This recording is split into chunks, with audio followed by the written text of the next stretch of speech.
Broadcasting live from the moon and back, this is The Coin Chat, the most trusted voice for all things cryptocurrency. Each week we dissect an important issue and cut through the noise and misinformation out there in the world of blockchain, cryptocurrency, and ICOs, capturing the facts that truly matter to you that will give you an edge in this fast-moving emerging market. The who, what, where, when, and how of what you need to know in crypto to get ahead so you don't get left behind. Now here are your co-hosts, financial and crypto experts Yuri Cataldo and Steve Good. Hey, this is Steve Good on the Coin Chat with Yuri Cataldo and a special guest, what's your name? Ed Lobbert from Acorn Collective. We're today, as normal, cutting through the noise and misinformation in cryptocurrency to tell you what really matters. And today what matters is what really goes on when an ICO does an ICO. So we brought Ed onto the show so we can just find out what's going on, how it works, and what it's like. Yeah. So, Ed, welcome to the show. Thank you very much. Cheers. So, first and foremost, I just wanted to roll back a little bit for everybody that doesn't know about Acorn Collective.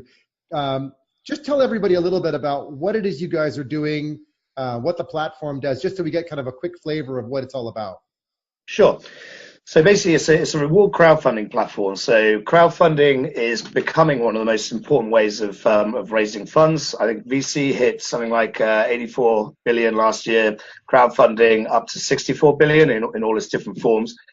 People think you just like put a project on a platform and away it goes, and that's really not what happens. So there's a whole load of marketing. No, really not. No, there's a whole load of marketing that needs to happen next to it. People need to get ready and understand what they're going to do.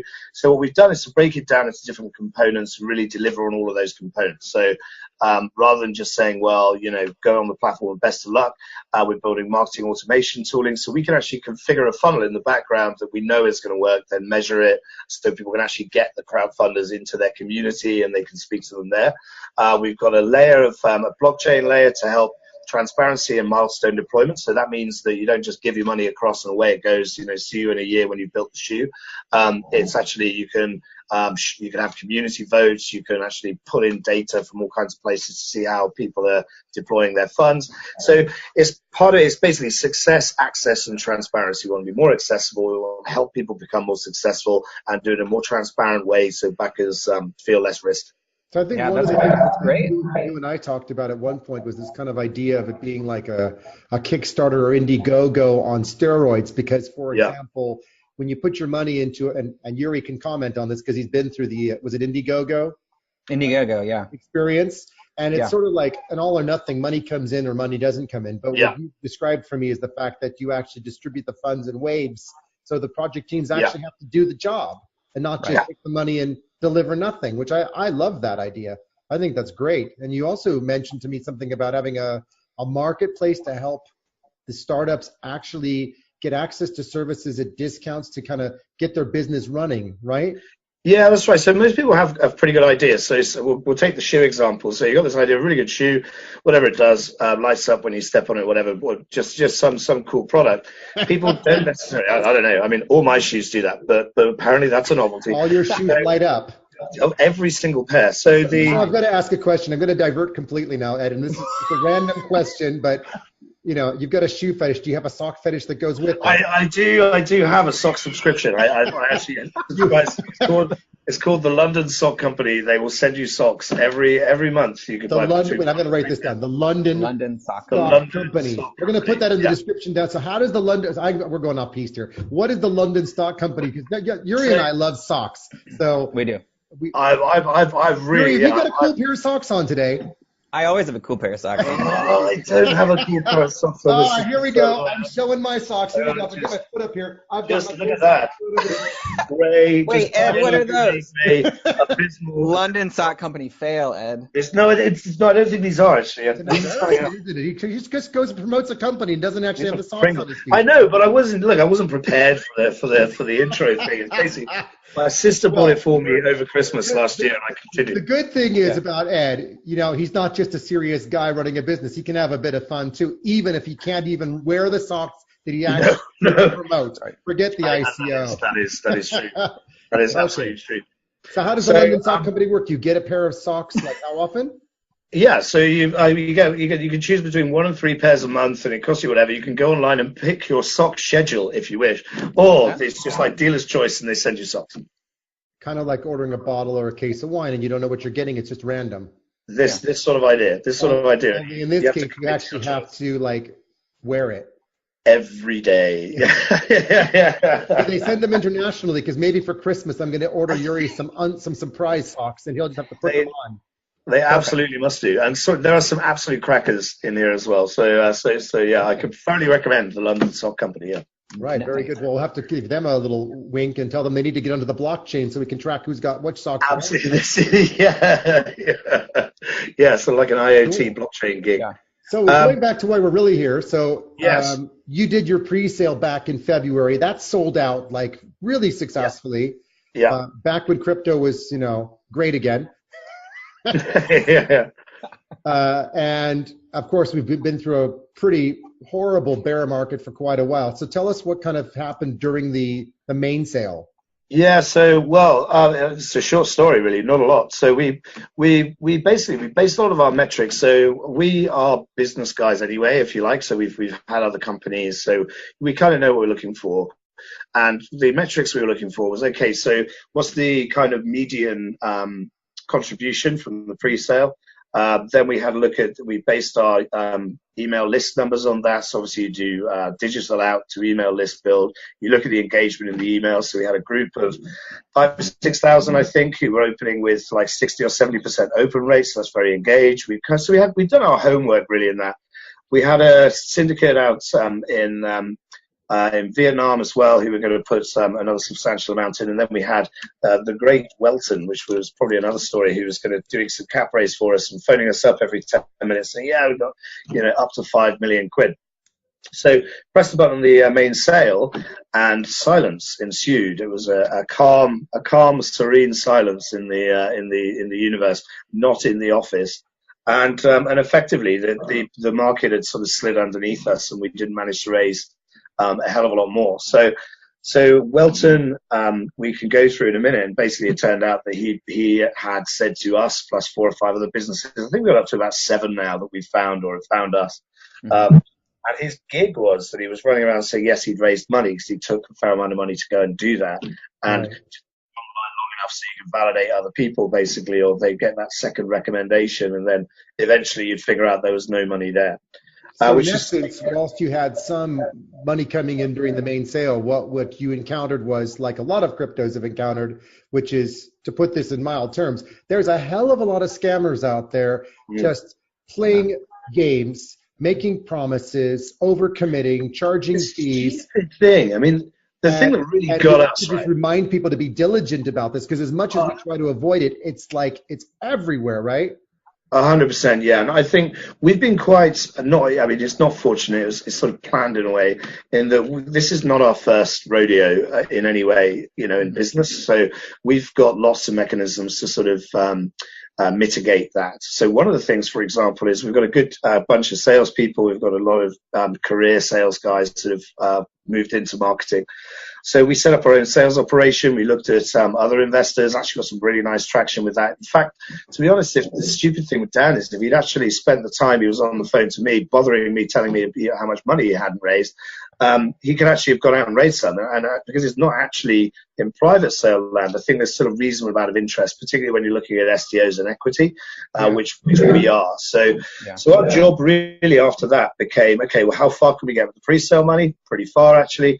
And what else can we do to build a sustainable business? So the first thing we focused on really was to say, which components of our platform then can be revenue generating? So what can we do to increase runway? What can we do to create a company that effectively washes its face in terms of costs? So that gives us sort of infinite really runway then just to keep building out the platform, deliver to the people who bought the token, and then keep going for the usual SaaS metrics, which our platform, as it happens, lends itself to, which are things like reducing churn, acceleration of acquisition, monthly recurring revenue, those types of things that actually we can deliver. And because we've got a good analytics back end as part of our delivery, we can show that too. So we've got big data components that are sort of bolted in.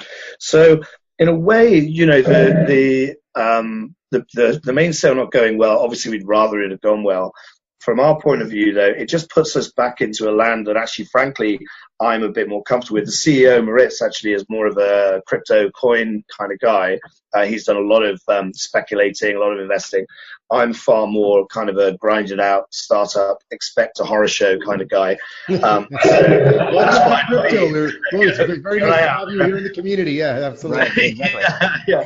So to be honest, it gets us onto ground that I'm certainly pretty comfortable with, which is just like building a platform and delivering value. Managing risk, dealing with problems and challenges, and getting on with it, like what Yuri and I have dealt with in our previous careers too.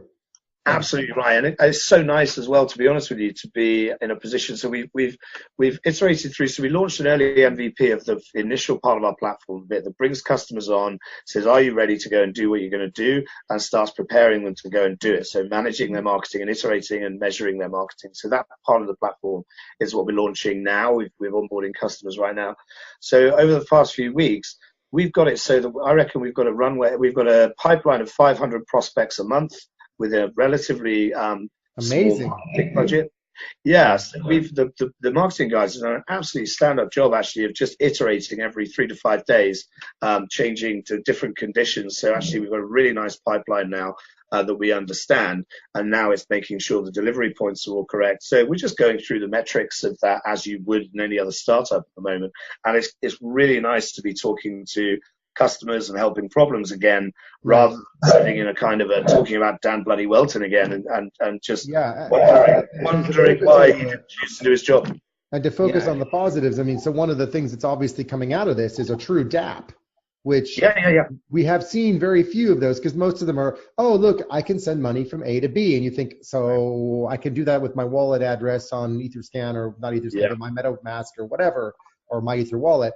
But you're actually building a real platform, which is all about startups getting funding, using the platform, doing their fundraising, manage their funds, working in the marketplaces, and creating an ecosystem that allows a variety of people to actually download an app off the app stores and really use it, or use it on a PC or whatever, right? Is that?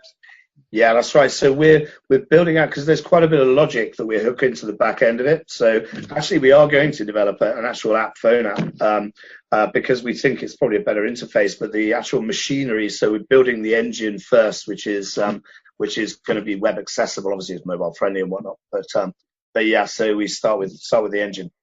Very cool. Hey Ed, what type of projects do you focus on? So if a startup just came to you, are there particular like hardware versus software or physical products? Is that what you focus on, or is it the whole collective? So there are two sections to this. The first section is that we've recognized that the tooling we're building to help with people who want to run crowd funds is actually appropriate to any startup. So right now we're very, very open, and just actually how people choose to fund at the end of the runway there is really just the final part. So the crowdfunding bit gets delivered Q1 next year, so people will be able to crowdfund on the platform. So, but for now, really anything. We're kind of agnostic. I mean, essentially, people need to. What we're doing is taking people through steps. So we have an education platform first. Mm-hmm. That takes you through considerations of your proposition. So have you broken it down? Are you actually creating a solution for a person, or have you just identified a problem and then you're so wedded to your solution that you actually totally forget who it's for and what it's supposed to solve? All of those basic considerations we basically pull through, and ultimately I think within the next few weeks that will just draw through into a business canvas. So those sorts of things that we're trying to help people to consider, and then build out marketing strategies that work for them from there, then measure them, then look at their funnels for them, all of that. Really. So we are like dyed-in-the-wool startup people. We love small businesses. We've had a bunch ourselves. So I don't care if somebody comes at the moment when we're not sort of, when it gets to crowdfunding, we'll have different criteria, but still be very, very open. But right now, if somebody wanted to use this first education and build stage of the platform, I don't care if you've got a mobile cat groomers, we'll have a chat, we'll try and help you get the best mobile cat groomers out there. Sure. What about a book? Have you guys had anybody who tried to crowdfund a book? So crowdfunding wise, books are great. So there are 4 or 5 different areas in crowdfunding that we're going to be focusing on quite a bit. So there are books. There's So Ed, one thing that I probably haven't told you, or that Yuri and I haven't really publicly announced, and maybe we'll just say it today. We've been writing a book for the last 6 months. Right. Really a book to help all the general masses learn about crypto. And we